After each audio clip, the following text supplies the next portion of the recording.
Maraming mga fans ni Kris Aquino ang talagang masaya nang malaman nilang magkarelasyon si Mark Leviste at si Kris. Suportado ng mga netizens ang dalawa dahil na rin nakita nila kung gaano kaseryoso si Mark kay Kris. Kaya naman nang maging confirm ang kanilang relationship, marami ang napariak at napaisip na magpakasal ang dalawa at ito nga ay nabalita rin na ginawa daw ito ng dalawa habang nasa Amerika.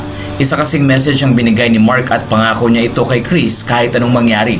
Sabi ni Mark, "Kids and I will always be by your side, for better or worse, for richer or for poorer, in sickness and in health, to love and to cherish forever." Matatandang ang nasabing pangako ay ginagamit sa mga may kinakasal. Sa post kasi ni Kris ay muli niyang sinabi na marami pa siyang gagawing medication. Nilinaw din niya na mahaba pa ang tatahakin. Ayon kay Kris, walang cure ang autoimmune disorder. Autoimmune disorders have no cure, but life-threatening damage on the patient's organs can be prevented or managed if diagnosed early and or given the proper treatment. Kasama din sa nasabing post ang photo ni Kris at Bimbi. Makikitang nakasandal si Kris kay Bimbi at ramdam na ramdam ang comfort. Nagpasalamat din si Kris sa mga taong patuloy na nagpipray para sa kanya. Matatandaang sa kabila ng paghihirap na nararanasan ni Kris sa kanyang pagpapagamot ay nandoon si Mark Leviste at handa nga itong alagaan si Kris anuman at gaano katagal ang pagpapagamot na mangyayari.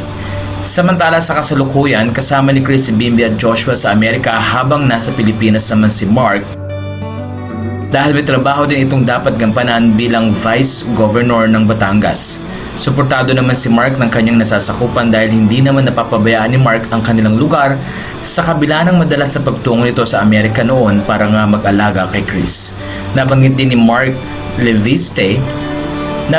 Mark Leviste na handa siyang tulungan at puntahan si Kris anumang oras na kailangan siya nito. Isang Trinity ring ang nagpapatunay ng kanilang loyalty at fidelity sa isa't isa.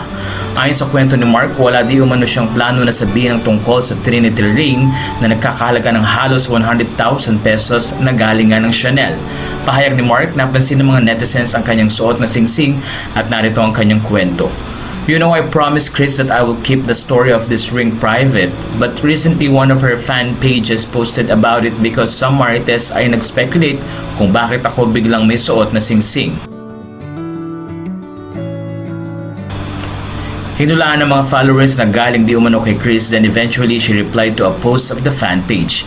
Ito ang kanyang naging pahayag sa interview with Butch Francisco. Isang explanation din ang binigay ni Kris tungkol sa Trinity ring at nag-I love you pa si Mark Leviste. Ayon kay Kris, "The reason I gave him the ring was first of all, we were very much together then. But whether we can make the journey together reach the finish line, the love, friendship, and fidelity to honor and respect what was and what is shall remain solid. Thank you because you give me hope." Kaya naman sa puntong ito, patuloy ang pag-care ni Mark kay Kris at umaasang gagaling ng tuluyan ng Queen of All Media.